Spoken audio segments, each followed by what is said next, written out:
Agora a gente está indo pro rio. Vou mostrar pra vocês aqui até chegar no rio. Pedacinho de mata. Aqui camadas e mais camadas de folha seca faz esse barulho aqui. Quando a gente pisa, chega a funda. Que é uma camada bem grossa de folha seca. Aqui, pessoal, nossa região, graças a Deus, né? As beiras do rio é tudo conservado assim, né? Tudo preservada, né? Já vai! Bem preservada mesmo. Tô indo!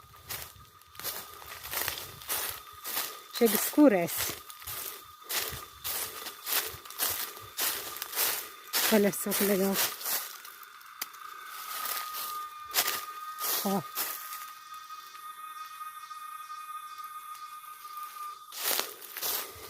Meu esposo já me deu pressa ali, que eu fiquei para trás só observando o som da natureza.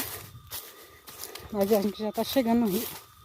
Mostrar o nosso lindo rio Paraguaçu. Ó, daqui a gente já avista o rio.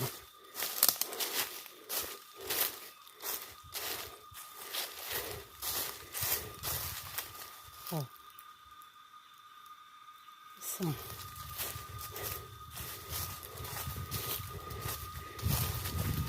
Aí, nosso lindo rio Paraguaçu. Agora a gente vai tomar banho e comer. Na verdade eu vou comer primeiro, depois tomar banho.